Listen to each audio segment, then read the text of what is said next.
Assalamualaikum warahmatullahi wabarakatuh.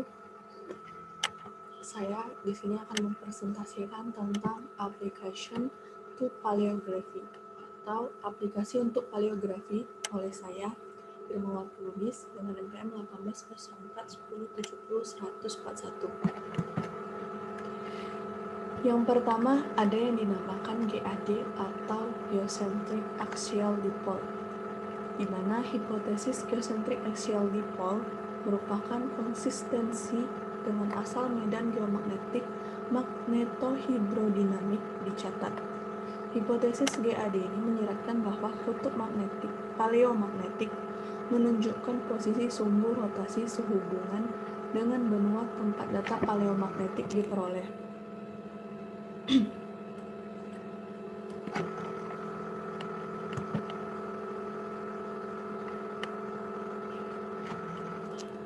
Tugas mengevaluasi hipotesis GAD untuk interval waktu geologis yang lebih tua dari 5 tahun diperumit oleh gerakan lempeng litosfer. Fenomena yang akan diselidiki menggunakan data paleomagnetik. Evaluasi ini dapat dibagi menjadi pengujian dari yang pertama, sifat dipolar geosentris medan paleomagnetik, dan kedua, keselarasan aksial dipol geosentris. Pada gambar di samping, itu merupakan distribusi latitudinal yang dimana pada gambar A merupakan histogram terumbu organik modern dalam garis lintang 10 derajat, di mana distribusi yang diamati adalah simetris di sekitar ekuator dan hampir semua kejadian yang berada dalam jarak 30 derajat dari ekuator. Namun, sebaran fosil terumbu organik saat ini tidak dapat ditunjukkan. Selanjutnya yaitu gambar B merupakan gambar histogram sebaran latitudinal terumbu organik purba yang saat ini.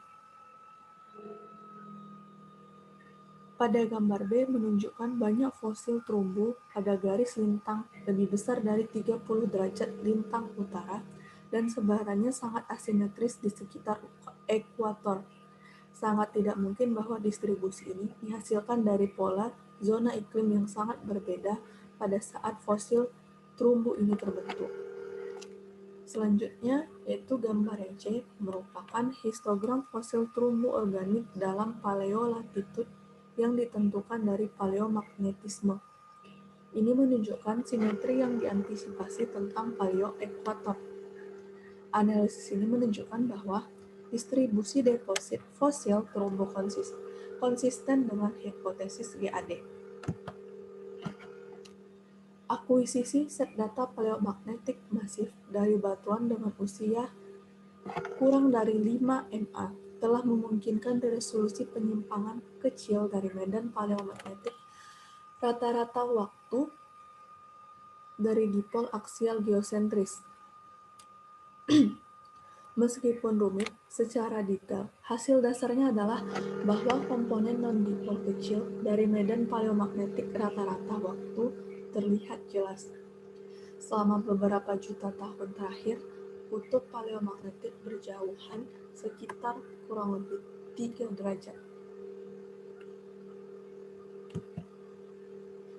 Kemudian, ini merupakan gambar kutub paleomagnetik yang dimana gambar ini menunjukkan kutub paleomagnetik dari lava Holocene di Amerika Serikat bagian barat. Terkumpul seluruhnya sekitar 77 VGP dari lava Holocene yang dirata-ratakan. Kutub paleomagnetik terletak di sisi berlawanan dari kutub geografis dari tempat pengumpulan di Amerika Serikat bagian barat. Kutub utara geografis berada di luar batas keyakinan 95% tentang kutub paleomagnetik. Lintang ditampilkan dalam peningkatan 10% dan garis bujur dalam peningkatan 30%. Dalam gambar ini ditunjukkan bahwa Sementara medan paleomagnetik rata-rata orde pertama mengkonfirmasi hipotesis GAD dengan presisi yang mungkin adalah sekitar 5 derajat dengan deviasi mode orde kedua sebesar kurang lebih 3 derajat. Selanjutnya yaitu kutub paleomagnetik. Gambar ini menunjukkan bahwa 4 kutub paleomagnetik yang ditentukan dari batuan pertengahan kapur Amerika Utara diilustrasikan. Masing-masing kutub ini akan dinilai cukup andal oleh sebagian besar ahli paleomagnetik.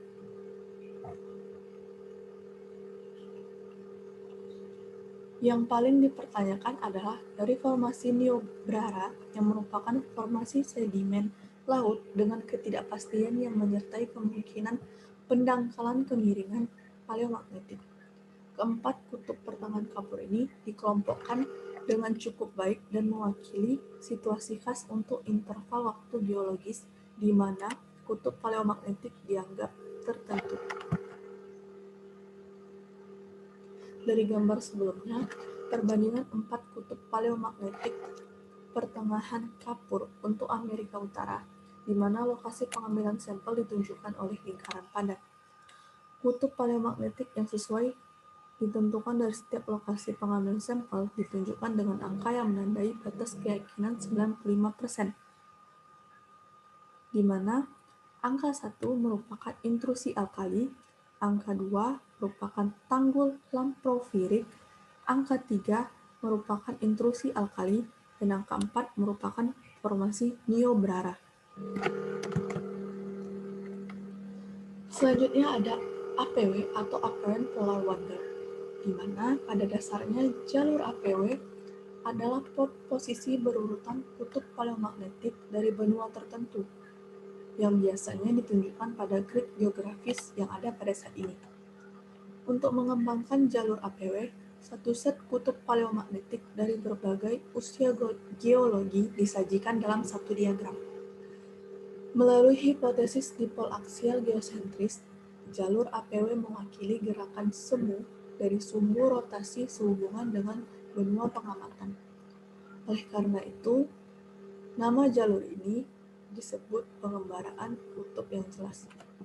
Ketika jalur APW pertama kali dikembangkan, diperkirakan bahwa pengembaraan kutub yang tampak sebagian besar disebabkan oleh rotasi seluruh bumi sehubungan dengan sumbu rotasi. Rotasi seluruh bumi ini dikenal sebagai pengembaraan kutub sejati. Untuk benua belahan bumi selatan, jalur APW dibangun sebagai urutan kutub paleomagnetik yang menjauh dari kutub geografis selatan. Pembalikan polaritas geomagnetik memperkenalkan potensi ambiguitas dari konstruksi jalur APW.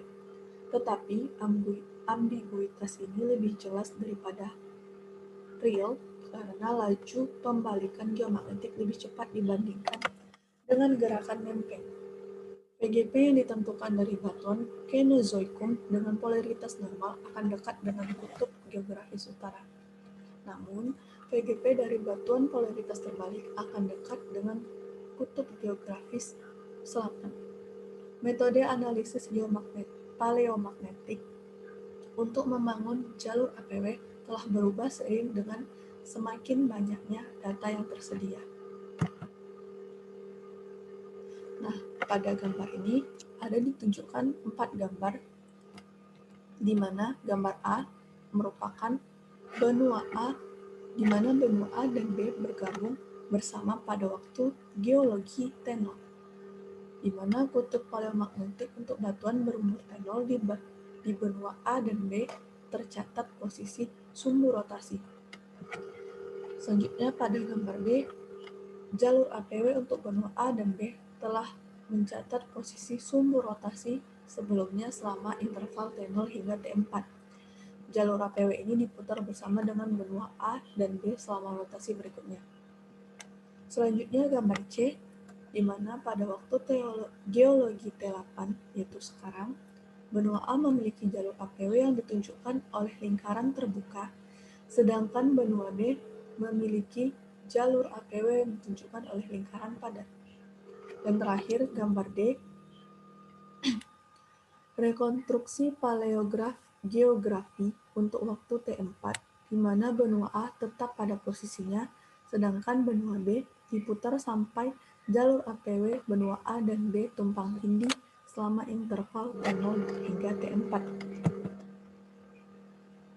Kemudian, pada gambar selanjutnya terdapat 4 gambar juga, di mana gambar A menunjukkan 2 interpretasi alternatif jalur APW untuk Gondwana dari Ordovisium ke Karbon. Posisi kutub paleomagnetik Ordovisium di wilayah Gurun Sahara, saat ini di barat Laut Afrika, telah diketahui selama beberapa waktu. Pada gambar B, posisi Terrane Avalon yang berdekatan dengan barat Laut Afrika di Ordovisium ditunjukkan secara skematis. Loop di jalur Paleozoikum APW Gondwana mengiyakan bahwa Gondwana bergerak cepat ke utara selama waktu Ordovisium hingga Silur awal. Pada gambar C menunjukkan hasil paleogeografi Devon awal Gondwana dan Amerika Utara. Pergerakan Gondwana ke utara ini memungkinkan bahwa Afrika Barat laut berbatasan dengan Amerika Utara bagian timur pada Devon awal. Selanjutnya, yang terakhir adalah gambar D, di mana selama masa Devonian, lautan berukuran sedang terbuka antara Amerika Utara dan Gondwana Utara dengan hasil paleogeografi Devon akhir. Sekian dari saya, dan terima kasih.